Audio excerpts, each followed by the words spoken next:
ನಮಗೆ ಯಾವ ಸ್ಥೂಲವಾದ ದೇಹ ಮತ್ತು ಅದರ ಲಕ್ಷಣ, ಸೂಕ್ಷ್ಮ ದೇಹ, ಸೂಕ್ಷ್ಮದ ಲಕ್ಷಣ, ಜಾಗ್ರದಲ್ಲಿ ಸತ್ವಗುಣ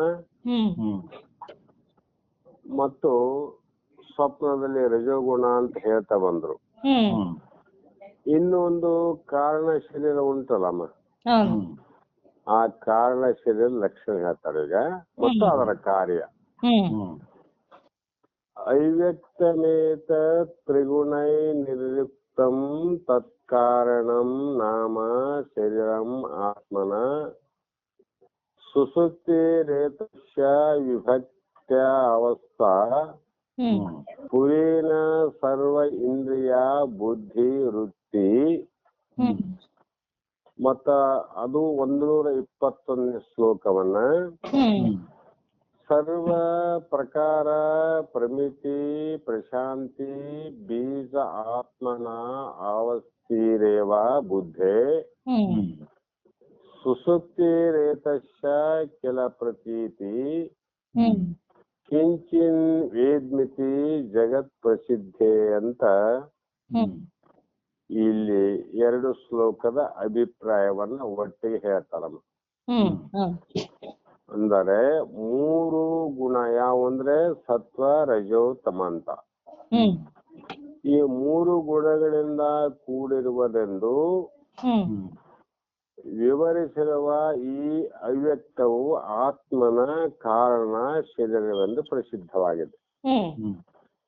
ಏನಮ್ಮ, ನಾವು ವಿಶ್ರಾಂತಿ ಎಲ್ಲಾ ಕೆಲಸ ಆದ್ಮೇಲೆ ವಿಶ್ರಾಂತಿಗಾಗಿ ಒಂದು ಬೆಡ್ರೂಮ್ ಅಂತ ಹೆಂಗ್ ಮಾಡ್ತೀವಿ, ಅದ್ರಂಗ ಇದು ಆತ್ಮನಿಗೆ ಕಾರಣ ಶರೀರ ಬಹಳ ಪ್ರಸಿದ್ಧದಂತ.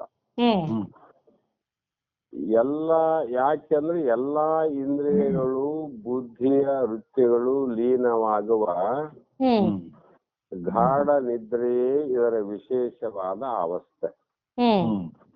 ಗಾಢ ನಿದ್ರೆಯಲ್ಲಿ ಏನಮ್ಮ ಅಂದ್ರೆ ಇಂದ್ರಿಯಗಳೂ ಇಲ್ಲ, ಅವುಗಳ ಕ್ರಿಯೆ ಇಲ್ಲ, ಬುದ್ಧಿ ಇಲ್ಲ, ಬುದ್ಧಿಯ ಕ್ರಿಯೆ ಇಲ್ಲ. ಯಾಕೆ ಅಂದ್ರೆ ಇಂದ್ರಿಯಗಳು ಇಲ್ಲವೇ ಇಲ್ಲ ಅಂತ ಅರ್ಥ ಅಲ್ಲ, ಬುದ್ಧಿ ಇಲ್ಲವೇ ಇಲ್ಲ ಅಂತ ಅರ್ಥ ಅಲ್ಲ. ಆದರೆ ಅವುಗಳ ವೃತ್ತಿಗಳು ಗಾಢವಾದ ನಿದ್ರಾವಸ್ಥೆಯಲ್ಲಿ ಲೀನವಾಗಿರುತ್ತವೆ. ಈಗ ಸಾಮಾನ್ಯವಾಗಿ ಈ ನದಿಯಲ್ಲಿ ನೋಡಿದಾಗಮ್ಮ ನಿಮ್ಗೆ ಅನುಭವ ಬರ್ತದ, ಅಲ್ಲಿ ಜಲರಾಶಿಗಳು ಸಾಕಷ್ಟು ಇರ್ತಾವ. ಅಲ್ಲಿ ಕಪ್ಪೆ ಇದೆ, ಆಮೇಲೆ ನೀರ ಹಾವಿದೆ, ಮೊಸಳೆ ಇದೆ, ಅನಂತ ರೀತಿಯ ಮೀನುಗಳು ಇದಾವೆ. ಇವೆಲ್ಲ ಇದ್ರೂ ಕೂಡ ಆ ನೀರಿನಲ್ಲಿ ಎಲ್ಲಾ ಜೀವರಾಶಿಗಳು ಕ್ರಿಯೆ ಕರ್ಮ ನಡೆದ್ರು ಕೂಡ ನಾವು ನೋಡಿದಾಗ ನಮ್ಗೆ ಯಾವು ಕಾಣಂಗಿಲ್ಲ. ಅವೇನು ಇಲ್ಲಂತೀವಿ ನಮ್ಮ ಎಲ್ಲ ಇದ್ದಾವ. ಆದ್ರೆ ನಮಗ ಮೇಲೆ ಬಂದಾಗ ಮಾತ್ರ ಕಾಣ್ತಾವ. ಆದರೆ ನೀರಿನಲ್ಲಿ ಮುಳುಗಿದಾಗ ಯಾವ ಜಲರಾಶಿಗಳು ನಮಗ್ ಕಾಣೋದಿಲ್ಲ. ನಮ್ಗೇನ್ ಕಾಣ್ತದ್ರಿ, ಬರೀ ನೀರ್ ಕಾಣ್ತದ. ಕಾರಣ ನೀರಿನಲ್ಲಿ ಅವು ಮುಳುಗಿದ್ದಾವೆ ಅಂತ ಅರ್ಥ. ಅದರಂತೆ ಗಾಢ ನಿದ್ರೆಯಲ್ಲಿ ಬುದ್ಧಿ ಇಂದ್ರಿಯಾದಿಗಳು ಅವು ಲೀನವಾದ ಕಾರಣ ನಮಗೆ ಇದರ ವಿಶೇಷವಾದ ಅವಸ್ಥೆಯ ಅನುಭವ ಆಗ್ತದೆ. ಮತ್ತೆ ಇದುವರೆಗೆ ಎಲ್ಲಿ ಎಲ್ಲಾ ಜ್ಞಾನ ಪ್ರಶಾಂತವಾಗಿರುವುದು ಮತ್ತು ಬುದ್ಧಿಯು ಬೀಜ ರೂಪದಲ್ಲಿ ಇರುವುದು ಅದು ಸುಸುಪ್ತಿ ಅವಸ್ಥೆ ಅಂತ ಅರ್ಥ. ಬುದ್ಧಿ ಇದೆಮ್ಮ, ಆದರೆ ಅದು ಯಾವ ರೂಪದಲ್ಲಿ ಇದೆ? ನಿದ್ರಾವಸ್ಥೆಯಲ್ಲಿ ಒಂದು ಬೀಜ ರೂಪದಲ್ಲಿ ಇರ್ತದ. ಒಂದು ಬೀಜ, ಯಾವುದೇ ಮಾವಿನ ಬೀಜ, ಬಿದಿರು ಬೀಜ. ಆ ಅವಸ್ಥೆಯಲ್ಲಿ ಇದ್ದಾಗ ನಮ್ಗೆ ಏನಿಸ್ತಂದ್ರೆ ನಾನು ಏನನ್ನು ಅರಿಯೇನು, ಹ್ಮ್ ಬುದ್ಧಿ ಇಲ್ಲಂದ್ರೆ ಆದ. ಹೌದು ಮತ್ ನಿದ್ದೆಯಲ್ಲಿ ಏನು ನೋಡಿದಿ ಅಂತ ಕೇಳಿದಾಗ ಏನು ನನಗೆ ಕಾಣಲಿಲ್ಲ ಅಂತ ನಾನು. ಹ್ಮ್ ಹ್ಮ್ ಅಂದ್ರೆ ಅರಿಯುವಂತ ಬುದ್ಧಿ ಆದ, ಹ್ಮ್ ಹ್ಮ್ ಆ ಬುದ್ಧಿ ತಿಳಿಲಿಲ್ಲ, ಅರಿವಿಗೆ ಬರ್ಲಿಲ್ಲ ಅಂದ್ರೆ ಹ್ಮ್ ಹ್ಮ್ ನಾವ್ ಏನು ಕಾಣಲಿಲ್ಲ ಅಂತ ಹೇಳಕ್ಕೆ ಬರ್ತಿದ್ದಿಲ್ಲ. ಹ್ಮ್ ಹೌದಿಲ್ಲಮ್ಮ? ಹೌದು ಮತ್ತೆ ಹೇಳ್ತೇವಂದ್ರೆ ಅದು ಇದೆ ಅಂತ ಅರ್ಥ. ಹ್ಮ್ ಹ್ಮ್ ಅಂದ್ರೆ ಯಾವ ರೂಪದಲ್ಲಿ ಇದೆ ಅಂದ್ರೆ ಒಂದು ಬೀಜದ ರೂಪದಲ್ಲಿ ಅಂತಾರ ಮಹಾತ್ಮ.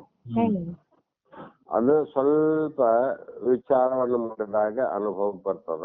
ಹ್ಮ್ ಹ್ಮ್ ನಿದ್ರಾವಸ್ಥೆಯಲ್ಲಿ ಸತ್ವ, ರಜಸ್ಸು ಮತ್ತು ತಮೋ ಗುಣಗಳು ಹ್ಮ್ ಹ್ಮ್ ಅಲ್ಲಿ ಇದ್ರೂ ಕೂಡ ಅವು ಹೇಗಿದ್ದವಂದ್ರೆ ಅವ್ಯಕ್ತವಾಗಿ. ಹ್ಮ್ ಹ್ಮ್ ಅರ್ಥಾತ್ ನೀರಿನಲ್ಲಿ ಮೊಸಳೆಗಳು, ಮೀನುಗಳು ವ್ಯಕ್ತವಾಗಲಾರದೆ ಹೇಗೆ ಅಡಗಿದ್ದಾವೋ ಹ್ಮ್ ಹ್ಮ್ ಅದೇ ರೀತಿ ಸತ್ವ, ರಜ, ತಮ ಗುಣಗಳು ಹ್ಮ್ ಹ್ಮ್ ಅಲ್ಲಿ ನಿದ್ರಾವಸ್ಥೆ, ಗಾಢ ನಿದ್ರೆಯಲ್ಲಿ ಅವ್ಯಕ್ತವಾಗಿರ್ತಾವ, ಕಾಣಲಾರ್ದಂಗೆ ಇರ್ತಾವ. ಹ್ಮ್ ಹ್ಮ್ ಹೀಗೆ ಲೌಕಿಕ ಅನುಭವದಲ್ಲಿ ಮನುಷ್ಯನು ಹ್ಮ್ ಹ್ಮ್ ಜಾಗ್ರ ಸ್ವಪ್ನಗಳನ್ನ ಬಿಟ್ಟರೆ ಗಾಢ ನಿದ್ರೆಯ ಅವಸ್ಥೆಯಲ್ಲಿ ಇರ್ತಾನೆ ನೋಡ್ರಿ. ಹ್ಮ್ ಹ್ಮ್ ನಾವು ಗಾಢ ನಿದ್ರೆ ಅವಸ್ಥೆ ಯಾವಾಗ ಬರ್ತದ್ರಿ ಅಂದ್ರೆ ಜಾಗ್ರ ಅವಸ್ಥೆ ಹೋಗ್ಬೇಕು, ಹ್ಮ್ ಹ್ಮ್ ಸ್ವಪ್ನಾವಸ್ಥೆ 2 ಹೋಗ್ಬೇಕು, ಹ್ಮ್ ಹ್ಮ್ ಅವಾಗ ಗಾಢವಾದ ನಿದ್ರಾವಸ್ಥೆ ಬರ್ತದೆ ನಮಗೆ.